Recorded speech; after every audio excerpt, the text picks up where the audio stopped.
Bueno, saludos a todas y todos nuestros seguidores del periódico Claridad de Puerto Rico. Gracias por sintonizar. Están en un nuevo episodio especial de este periódico. Hoy tenemos una entrevista especial. Vamos a hablar nada más y nada menos que con el canciller de la República Bolivariana de Venezuela, el canciller Jorge Arriaza, a quien me complace de inmediato darle la bienvenida y darle también, canciller, las gracias por sacar de su tiempo, sacar de su espacio para conversar con nosotros. Saludos, canciller.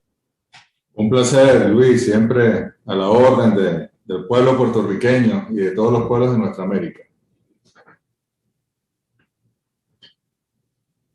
Canciller, voy a iniciar de inmediato con un tema que está en boga desde hace 2 años, un tema que es prioridad en los medios a nivel mundial, que es obviamente la pandemia de la COVID-19. Venezuela, un país asediado, bloqueado, atacado por Estados Unidos y por otros países de la región, y además rodeado por países que tienen números altos de infección de COVID, como lo son Colombia, como lo son Brasil, por ejemplo. Venezuela ha logrado, a pesar de todo eso, mantener relativamente números bajos de infecciones y también de fallecimientos. ¿Dónde se encuentra hoy Venezuela en su lucha contra la COVID-19? Bueno, fíjate, para nosotros ha sido un desafío muy, muy grande porque no estamos en la situación que está cualquier otro país de América Latina, el Caribe, el mundo, salvo, bueno, países como Cuba, como Mozambique, como Siria. Son países que estamos bloqueados económicamente, países que no podemos usar el sistema financiero. Somos países que cuando salimos al mercado a tratar de comprar lo que sea, incluyendo vacunas, pruebas, mascarillas, cualquier insumo, ventiladores, las empresas le huyen a la negociación con el Estado venezolano por el temor a las sanciones. En el caso de Venezuela no es solo un bloqueo como tal, es una persecución financiera internacional que ha hecho mucho más difícil. E incluso cuando logramos de alguna manera con nuestros socios, nuestros aliados o con algunos actores del mercado regular adquirir insumos, pues es a costos mucho más elevados, a precios más altos, por vías logísticas mucho más complicadas, con seguros mucho más costosos, y todo eso va en detrimento de la compra de las cantidades suficientes o de otros insumos para el país en general. Así que, bueno, tuvimos que actuar con mucha estrategia preventiva. Creo que el presidente Maduro desde enero del año pasado apenas comenzaban a sonar las voces de la emergencia en China. Ya el presidente comenzó a organizar sus equipos, se creó la comisión presidencial para contener el coronavirus en febrero. Ya en marzo, cuando llegaron los primeros casos de coronavirus y se decretó la pandemia mundial, y bueno, ya estábamos de alguna manera con los motores encendidos en la defensa del país, y posteriormente hemos podido, como te decía, sobre todo con nuestros aliados como la República Popular China, como Rusia, Turquía, Cuba, por supuesto, quizá el más importante, que hasta brigadas médicas ha enviado al país y pronto estaremos recibiendo sus vacunas. Bueno, hemos logrado contener lo peor y además con un criterio científico permanente, buscando los casos. Nosotros no esperamos que nos lleguen solamente, sino que los buscamos casa por casa, con un sistema de interacción con el pueblo a través de plataformas digitales, con brigadas médicas activadas que van hasta las casas, que hacen las pruebas, que se llevan a las personas hasta el hospital de ser necesario, y los tratamientos totalmente gratuitos. Aquí en Venezuela no se cobran los tratamientos para el COVID y tratamos de hospitalizar a la inmensa mayoría de los casos para poderlos tratar y que se recuperen. El índice de recuperación supera el 91%. A la fecha de hoy esperamos que siga en ese nivel o mejorando incluso. Es un método muy proactivo, muy parecido también al sistema que ha implantado Cuba para atender a los casos de COVID. Canciller, usted hablaba sobre la cooperación que tienen con Rusia Sabemos que le han llegado vacunas Sputnik con las que han comenzado a vacunar a parte de su población, también la vacuna china Sinopharm.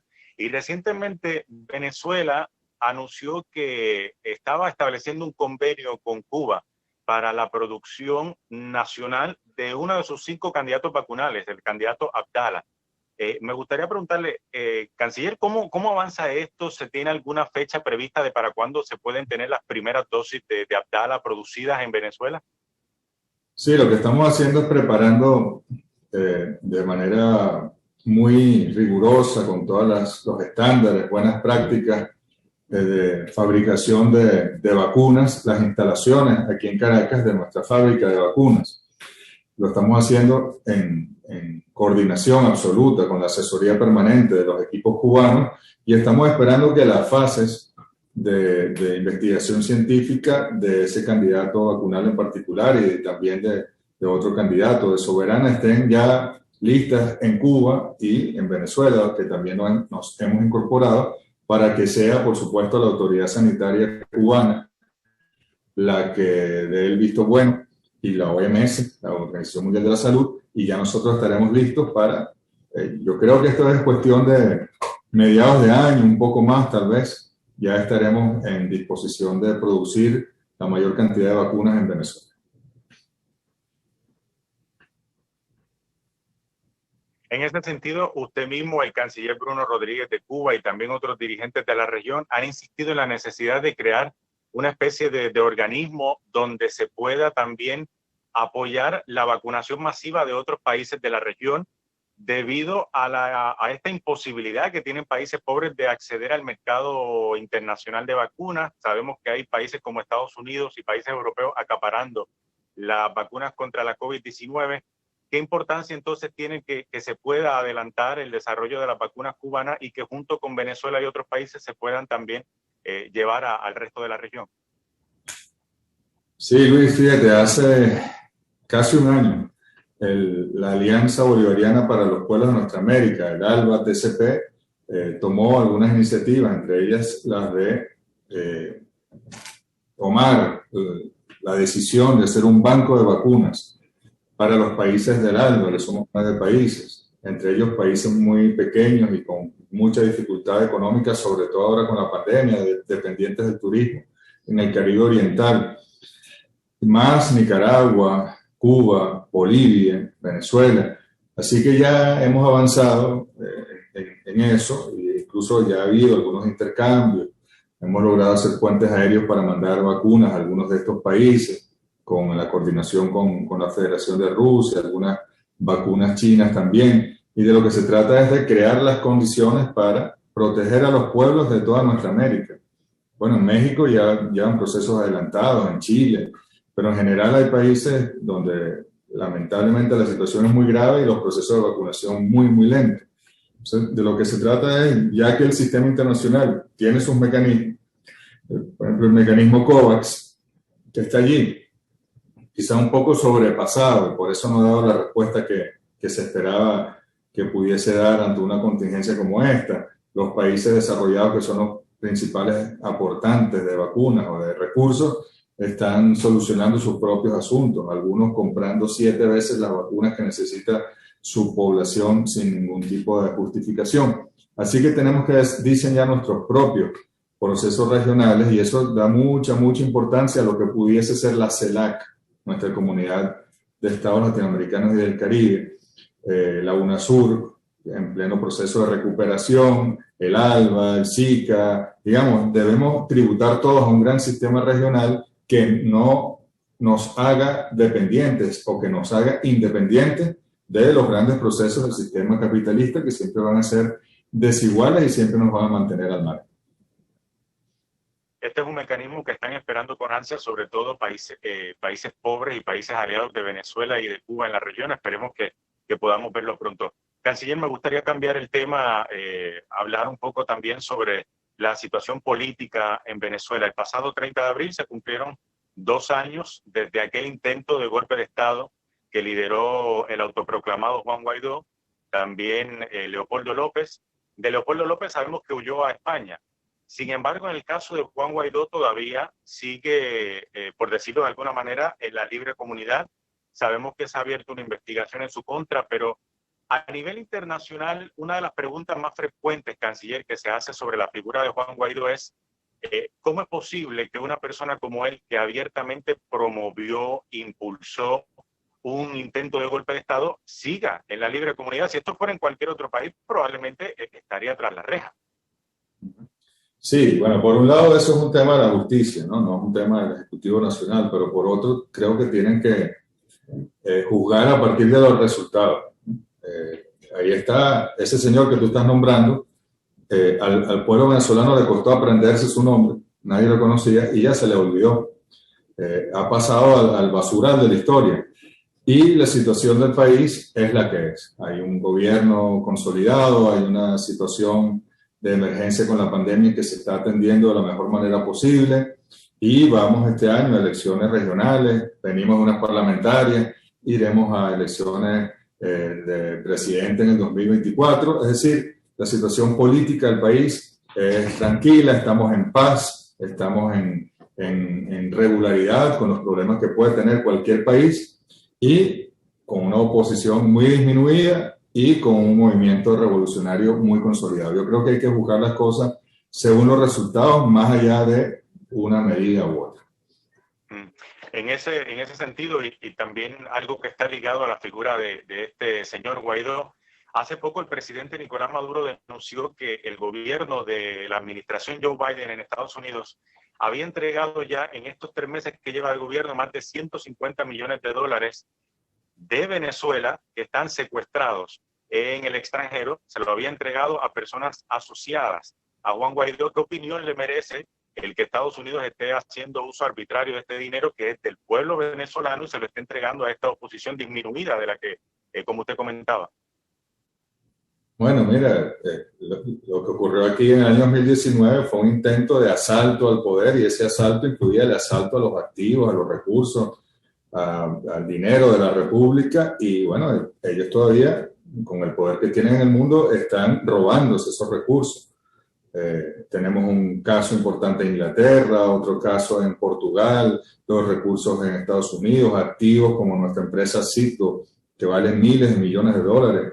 Pero fíjense, nosotros tenemos que concentrarnos en solucionar los problemas del país. Ellos se verán las caras con la justicia. No me extraña que incluso la justicia norteamericana un día cercano tenga que al menos evaluar y juzgar algunos de estas desviaciones graves, pero nosotros no podemos distraernos con esto. Nosotros tenemos que concentrarnos en cómo atendemos a nuestro pueblo y paralelamente iremos enfrentando a nivel legal o en cualquier otro ámbito estos temas del asalto a mano armada que han hecho contra los activos del pueblo venezolano. Ahora, canciller, sin ánimos de distraernos, como usted dice, de los temas que son prioridad en Venezuela, también hay otra situación que me gustaría comentar. Hace poco, la Agencia de Estados Unidos para el Desarrollo Internacional, la USAID, publicó un informe donde admitía abiertamente que aquel intento de ingresar una supuesta ayuda humanitaria en febrero de 2019 por la frontera con Colombia, en efecto, la USAID entendía que había respondido en aquel momento a una campaña de la administración Trump por promover un cambio de gobierno en Venezuela, en lugar de digamos, una preocupación real por el bienestar del pueblo venezolano. ¿Le parece que es un poco, no parece un poco cínico que después de 2 años estén admitiendo lo que ustedes en el gobierno bolivariano han venido denunciando durante todo este tiempo? Sí, es cínico, pero es decir, para nosotros ya no es sorpresa lo que ocurre en Estados Unidos, lo que hacen, cómo después se desdicen. Y nosotros, como lo dijimos incluso antes de aquella jornada oscura del 23 de febrero de 2019, un falso espectáculo en Cúcuta, acopiando supuesta ayuda humanitaria, con visitas de vicepresidentes de Estados Unidos, de secretarios de Estado, del día de los acontecimientos de presidentes de gobiernos de derecha, con espectáculos musicales. fíjense en Colombia, ¿no? Pues en este momento que está Colombia en dificultades, yo no he visto que se interese algún cantante colombiano o latinoamericano por ir a hacer un concierto en Cali, por ejemplo. Pero bueno, era evidente que era un espectáculo, era evidente que era políticamente intencionado, era evidente que era un intento de ingreso por la fuerza en territorio venezolano. Así que cuando vemos la noticia, lo que decimos es, bueno, están confesando lo que ya el mundo sabía, incluso como cuando dijeron que habíamos quemado el camión como ayuda humanitaria, y luego el Washington Post, creo que fue, o el New York Times, demostró que habían sido un cóctel molotov lanzado desde el lado colombiano contra el convoy de ayuda humanitaria. Como hemos dicho, que lo que planteaban hacer era no solo un cambio de gobierno por la fuerza, sino secuestrar los activos venezolanos para someter al pueblo a un sufrimiento tal que se diera algún tipo de perturbación social, económica, y generar así las condiciones por una intervención internacional. Todo eso está advertido y lo que ha hecho el tiempo es ir dándonos la razón. Pero bueno, es un gobierno cínico, o un sistema más bien que un gobierno, el de Estados Unidos, un gobierno que invade países con argumentos falsos, un gobierno que pretende hacer lo que le da la gana. Así que aquí en Venezuela hay una expresión de las noticias cuando son repetidas y ya no sorprenden a nadie, que se llama caliche. Una publicación es un caliche. Bueno, cuando yo leí aquella dije, bueno, esto es un caliche, pero es válido para aquellos que por alguna razón hayan dudado de cuál fue la intención del gobierno de Donald Trump en ese momento. Sobre ese caliche, canciller, ustedes, como usted lo dijo ya, lo denunciaron en reiteradas ocasiones antes, durante y después de que se intentara ingresar por la fuerza esta ayuda humanitaria. Ustedes hicieron la denuncia. Sin embargo, muchos medios internacionales prefirieron no hacerse eco de las declaraciones del gobierno bolivariano. Ahora que la USAID publica este informe, lo publican como si fueran medios objetivos, medios que están dando la noticia efectivamente. ¿Por qué? ¿Por qué esa estrategia? Mira, recordemos que el sistema capitalista es un sistema integral.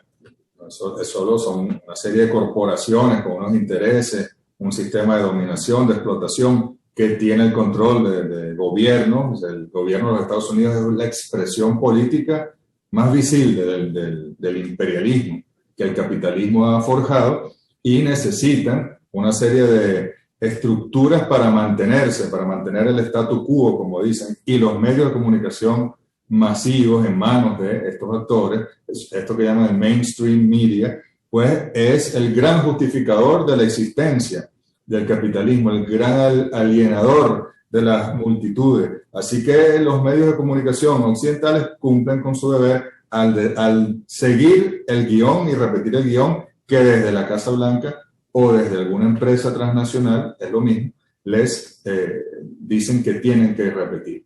Así que para nosotros eso no es extraño. Ojalá, aunque un día esos medios de comunicación no estén en esas manos, ojalá que dignos periodistas se hagan cargo de esas grandes potencialidades tecnológicas que han creado en los últimos años, pero por el momento es un sistema corporativo de ganancia a partir de la dominación que necesita la justificación a través de esos medios de comunicación. Canciller Arriaza, me quedan dos preguntas más. La próxima, me gustaría hablar un poco de la situación que ha enfrentado Venezuela o enfrentó Venezuela en las pasadas semanas en la frontera con Colombia. Allí la Fuerza Armada Bolivariana Venezolana tuvo que hacer frente a grupos irregulares y también a disidentes de las FARC que invadieron territorio de manera irregular, territorio venezolano.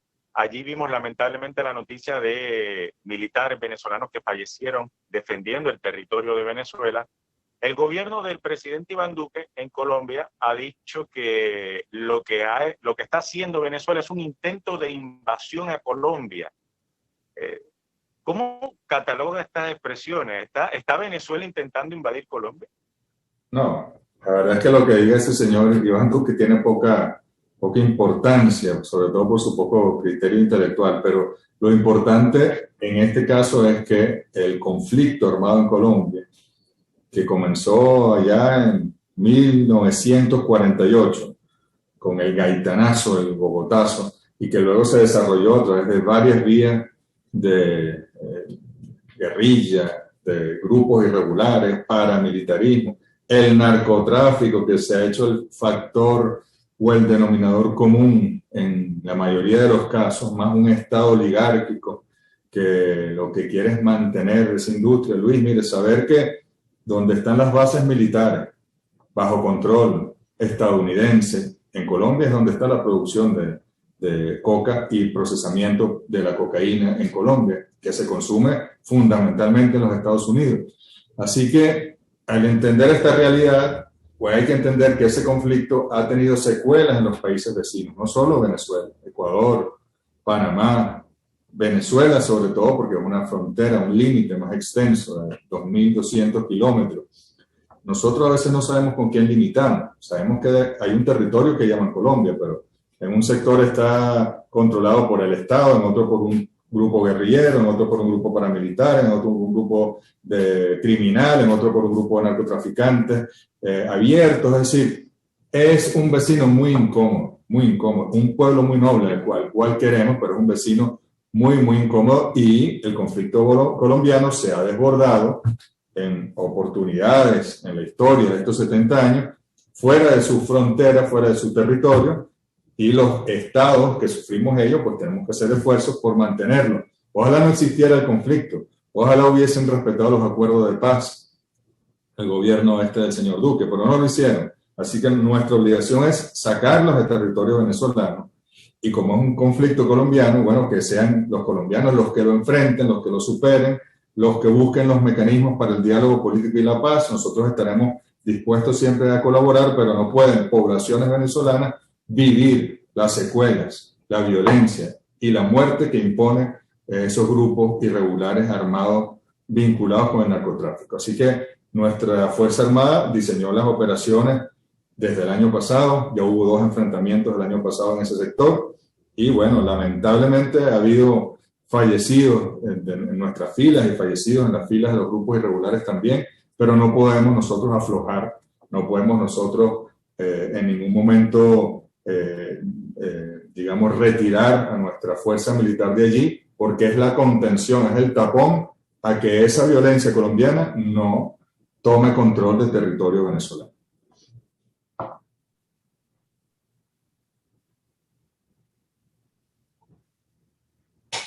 Sí, perdimos ahí brevemente la comunicación con usted, canciller. Estaba diciendo que en ningún momento podían aflojar en la situación de la frontera. Ya creo que retomamos la comunicación. ¿Me escucha bien, canciller? Sí, perfecto. Perfecto.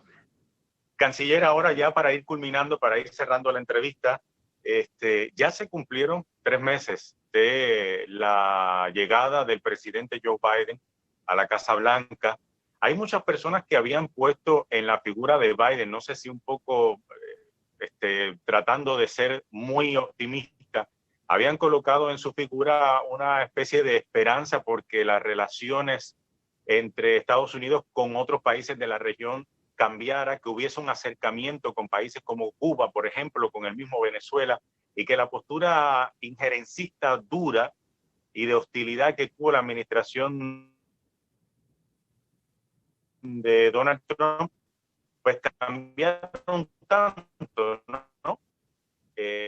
A 3 meses, un poco más de la llegada de Biden a la Casa Blanca, ¿cómo valora la presidencia de él? ¿Cómo valora también, pues, se ve en el horizonte un acercamiento entre ambos gobiernos por parte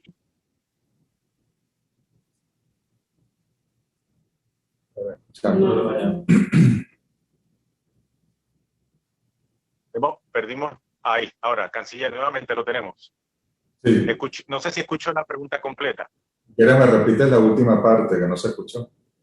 Sí, le preguntaba, a más de 3 meses de la administración Biden, ¿cómo ve usted el horizonte en la posibilidad de un cambio político de Washington hacia Caracas? Bueno, fíjate, nosotros hemos lidiado desde la Revolución Bolivariana con los gobiernos de Clinton, de Bush, los dos de Obama, uno de Trump y ahora Biden, ¿no? Nosotros tenemos conciencia de que el sistema, como te decía, corporativo, eso que llaman el imperialismo corporativo, es uno. independientemente de quién se siente en la oficina oval, tiene unos intereses muy bien fijados y va por ellos. Sin embargo, hay algunos matices, sin lugar a dudas. El gobierno anterior, el de Donald Trump, fue un gobierno dentro del criterio imperialista en lo político salvaje, muy, muy agresivo. Bueno, aquí tenemos testimonio de lo que fue ese intento de golpe de Estado continuado, primitivo, con lo que hicieron en 2019, 2020. Y siempre nosotros extendemos nuestras manos a los nuevos gobiernos en Estados Unidos, con una relación tan difícil. Ellos han encabezado la doctrina Monroe. Nosotros hemos encabezado el bolivarianismo. Ahora, nosotros creemos que podemos vivir respetándonos e incluso cooperar y coordinar acciones por el bien de este continente. Ellos hasta ahora siempre han creído que somos su patio trasero y que ellos están para dominar este continente. Eso no va a ocurrir. Así que ojalá que haya una reflexión. Sentimos del gobierno de Biden algunas señales en el sentido de volver al Tratado de París, la conferencia que acaban de hacer sobre el cambio climático, suspender algunos proyectos de tipo desarrollista que iba a hacer mucho daño al ambiente, algunas señales que dan en temas migratorios también. Ojalá que eso se traduzca en una buena relación con América Latina en su conjunto. Y nosotros estamos a disposición. Si ellos quieren, nosotros queremos. Y si ellos no quieren, nosotros igual continuaremos batallando y al final venceremos. Pero ojalá por el bien de nuestros pueblos que sea de la manera más civilizada posible y que aprendan a respetar la soberanía y la dignidad de otros pueblos. Perfecto. Y canciller, una pregunta muy, muy breve ya para culminar. No puedo terminar la entrevista sin preguntarle, obviamente, como periodista puertorriqueño y que representa un medio puertorriqueño, ahora en verano es posible que se vuelva a ver nuevamente el caso de la descolonización de Puerto Rico ante el Comité de Descolonización de la ONU. Desde el inicio del gobierno del presidente Hugo Chávez, Venezuela siempre ha estado presente en ese llamado por la descolonización y la soberanía de Puerto Rico. ¿Podemos contar nuevamente con el apoyo de Venezuela para este año? Siempre, hermano. Para nosotros Puerto Rico es una nación hermana y nos gustaría que recobrara o que obtuviera realmente su independencia y su soberanía y que se siente al lado de nosotros en la CELAC como un país soberano, que se siente en Naciones Unidas como un país soberano y que cuente con toda la solidaridad y la cooperación de toda la América que la abraza, la América nuestra, que la abraza, que la quiere y que la quiere ver plenamente incorporada. Sin embargo, bueno, son temas complejos. Siempre contará Puerto Rico con Venezuela para avanzar hacia su independencia, pero ya son decisiones que el pueblo puertorriqueño también tiene que tomar y que nosotros respetaremos siempre. Claro que sí. Canciller Jorge Arriaza, muchísimas gracias por su tiempo, gracias por conversar con nosotros. Gracias. Saludo fuerte al pueblo puertorriqueño, los queremos mucho. Gracias, Luis.